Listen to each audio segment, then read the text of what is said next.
Because we were in the middle of America and the Soviet Union, we could become a target, and we were also an ally of the United States. So it was decided this country needed some form of nuclear deterrence and a form of nuclear attack should we be attacked by any foreign invader. In 1947, the first designs were laid down of the Vulcan, and in 1952, the first B1 Vulcan went into service. Now, the same guy that designed the Lancaster, Roy Chadwick, he designed this very same aircraft. And there's 11 years difference from the flight of the first Lancaster to the flight of the first Vulcan. So they went from 4-engine prop flight to 4-engine jet flight overnight, basically. The first B1s flew in August 1952, and they were in service with the RAF in 1956. In 1960, the B2 variant, which is what this aircraft is, the only difference between the B2 and the B1 was a perfect triangle shape. We often probably call it between triangles. B2 has got that kink on the wing, which you can see there. That increased low level, slow speed handling of the aircraft, and it also increased the high altitude of the aircraft as well.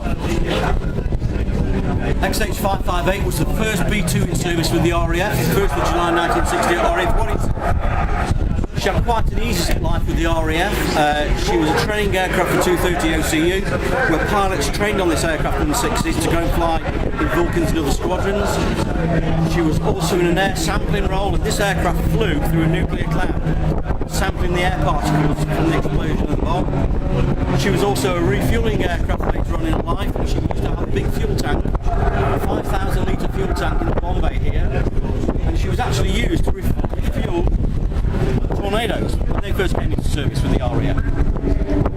All Vulcans were being phased out of service with the RAF in '82. The Falklands War happened, kicked off, and Vulcans had a bit of a reprieve, and 5 Vulcans went down to the Falkland Islands, or Ascension Island as we say, and 2 Vulcans were involved in the Black raids, whereby 1,000-pound bombs were dropped from the bomb bay on the airfield at Port Stanley, and it rendered the runway useless. It stopped the Argentinians using it as a forward base to launch aircraft.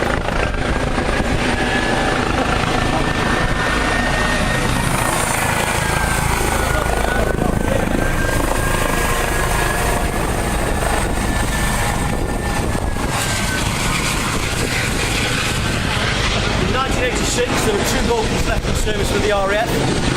XL426, which now is at Southend Airport, and that's still kept in a live taxi condition. This aircraft, XH558, was kept on as a recruitment tool for the RAF from 86 until 93. She made her last public display in 92, and she was sold for £25,000 in 1993. Seawalter Limited and Bruntingthorpe Airfield in Leicester purchased her, and after a £7.2 million refit or restoration, the largest, most complex return to flight of any military aircraft undertaken in the world. On the 18th of October 2007, this aircraft flew again 14 years after she was first retired in the RAF. She's been flying ever since. It costs £2.2 million a year to keep this aircraft flying. Our insurance premium is £240,000. So when you come to renew your car insurance, don't moan about it. It's quite cheap compared to this. We hope to keep it flying for another 2 years. The leading edge of the wing, we need to do a modification because this year that section of the aircraft reaches the end of its service life, so it should stop flying in effect. We've had a company come in that have undertaken tests, and we can actually strengthen that area of the wing, and if we raise the £400,000, which is going to cost to do that job over the summer, that will take place this winter, and that will ensure that the aircraft will fly for another 2 years. At the end of 2015, the aircraft will be permanently grounded, and she will not fly again. No more Vulcan. There's only one left flying in the world, and that's this one. There'll be no more Vulcan flying. So hopefully we can get another 2 years out of it. We hope to keep it in a live fast taxi condition whereby we still start to run the engines, send her down the runway, and she won't be able to take off. If you guys want to have a wander around now, take some pictures, if you want to ask any other questions, feel free to ask me. Just be mindful about where you're wandering around underneath the aircraft, okay? Watch your heads.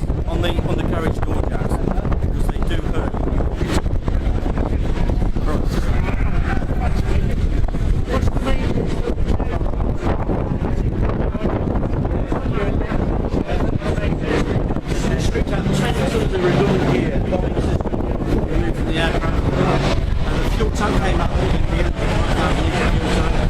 Stripped out 9 miles of wiring. How long we were running? So 14 miles of wiring. But what you did that line, some of the perishable wiring was removed. It's got rubber casing on it. So new wiring was put in. The radar was taken out. Rear, yeah. Put the centre of gravity slide.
There you go, you can see that.